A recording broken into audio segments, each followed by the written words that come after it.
Hello everyone, welcome to my channel. Please subscribe and keep watching more details. Carly's warned about how bleak her future looks, and Sonny's had enough and says Ava out. All products and services featured are independently chosen by editors. However, soaps.com may receive a commission on orders placed through its retail links, and the retailer may receive certain auditable data for accounting purposes. All products and services featured are independently chosen by editors. However, soaps.com may receive a commission on orders placed through its retail links, and the retailer may receive certain auditable data for accounting purposes. Jason's sitting in his car, looking nervous as he watches something, then makes a call to Spinelli's phone. Maxie answers and says Spinelli's playing with the kids, but Jason wants Maxie to call Anna to check in and see if she picks up. He won't tell her anything but that. Anna's in bed with Valentin, watching him while he sleeps when her phone buzzes. She answers, whispering, wanting to know why Maxie is checking on her. She passes Jason's message along, but as Anna says she's fine, Valentin gets up, tosses the phone, and starts kissing her. He asks if he was dreaming or last night happened. It did, and she's happy to be with him, but she can't spend the day. He asks her to stay and he'll make breakfast. Then they start kissing again. Maxie calls back and tells him Anna is fine, then starts barraging him with questions, only for Jason to get a text from Anna causing him to hang up. She's fine and he needs to go before V spots him. Downstairs, Anna's going through the living room and hears a clang in the kitchen. She asks if Valentin needs help as she rifles through his stuff and finds a satellite phone hidden in his books. She puts it back as Valentin comes in with breakfast. She's taken aback, though, when he says he'd like to spend the rest of his life trying to impress her.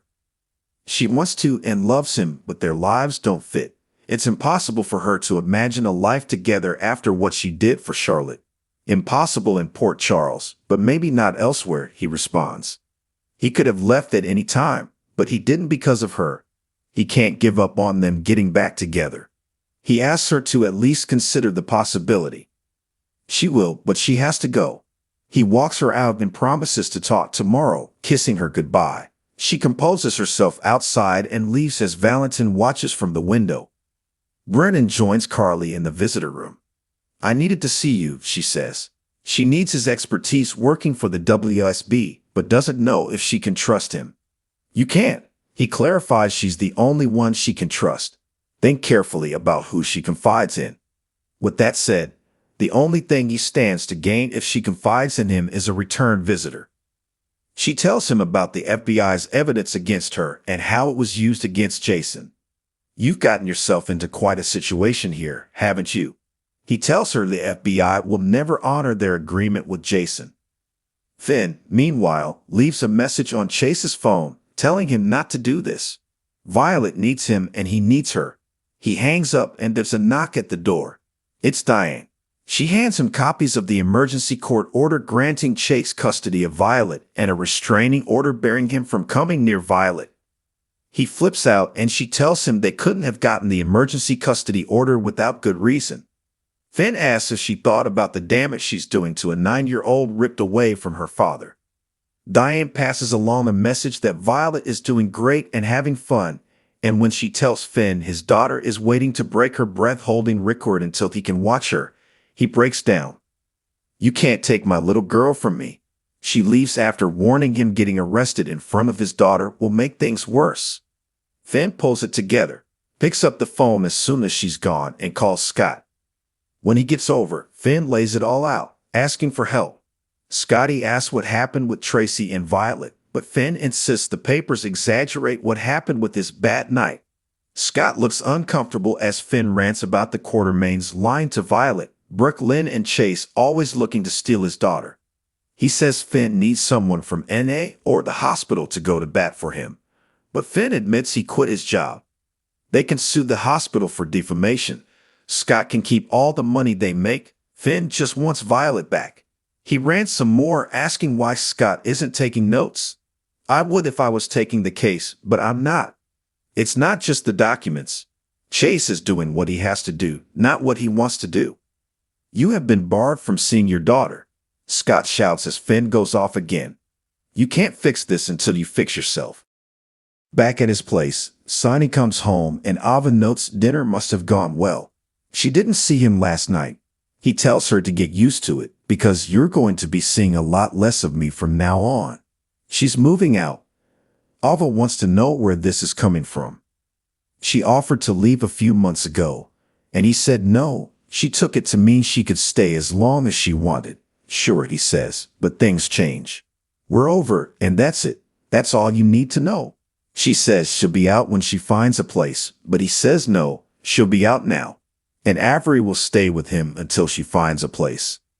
She's not staying another night, he calmly tells her. We're done. She tries using Avery to stay, and Sonny says their kid lived with them apart for years. She'll be fine. He made up his mind. Ava tries telling him that she's the only one he can trust, then goes off on everyone else in his life. Why? Sonny demands. Does she have an angle? Everyone has one. Money, power, revenge. They get into her getting Alexis disbarred, and Ava says she did everything right. She signed an affidavit. Who are you to judge? Sonny yells. You killed Connie. Maybe I should sign an affidavit against you. He then gets into how she was responsible for Morgan's death, and Ava gets emotional saying she's truly sorry. She loved him, but Sonny will not lecture her. She's not the reason that his family lies in shambles. There's only one thing that all their troubles have in common. You. Jason stops by the hospital to check on Liz and they talk about Violet and how she's doing. The Al-Anon meetings are helping, and Jake is doing well. He also isn't as angry at Jason anymore. He's going to keep trying with Jake to make sure he knows he's there for him. Liz appreciates it and says Jake is his own person. She's okay with whatever he wants. Jason's going to try to get baseball tickets, and Liz says that's great, but she's not going to tell her son what to do. She does hope he'll go with Jason, though. Outside, Anna and Jason meet, and she tells him he didn't have to stay outside of Valentin's house all night. He's dangerous, but not to her. He's trained in surveillance, and she's frankly surprised he didn't discover Jason. She tells Jason about the phone, but didn't have time to get information. It seems like that's how he conducts business for Pikeman. Jason says they have to get that and hand it to Kate's. In the show's final moments, Scott runs to Liz demanding to know why she didn't tell him Finn was in such bad shape. He could have helped her and the boys if he'd known. Scott tried to get through to Finn, but he doesn't think he did. He knows something about this, and Finn has to hit rock bottom first. He doesn't know. Everyone's is different, but he does know it's going to hurt to watch. But he'll always be there for her and the boys no matter what. Over at Finn's, he eyes up the papers, tears in his eyes as he cuddles Violet's bear. He then makes a call, ordering 2 handles of vodka. He gets the delivery, but his hand starts shaking as he goes to drink straight from the bottle. He looks at the papers, shouts, "N.O.," and tosses them both against the wall. Brennan tells Carly that Jason's too useful to let go. They'll find more ways to work him until he's tapped out or dead. And as soon as he's not useful, they'll put Carly in prison. The government never leaves charges on the table. Carly says it's never going to be over, isn't it? Brennan says she's got time on her side. She can prepare for court while Jason gets what the FBI wants. Someday, she'll have to defend herself in front of a jury.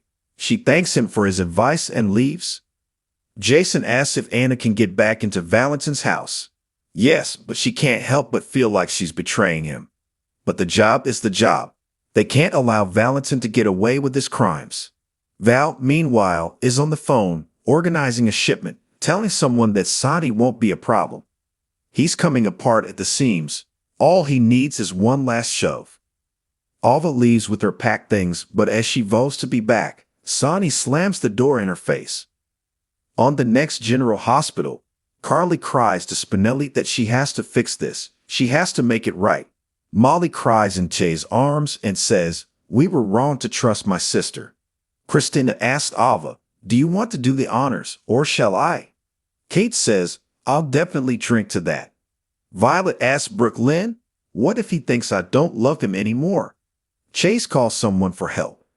Finn fumes at Tracy. "If anyone tries to stop me, I'll call the police."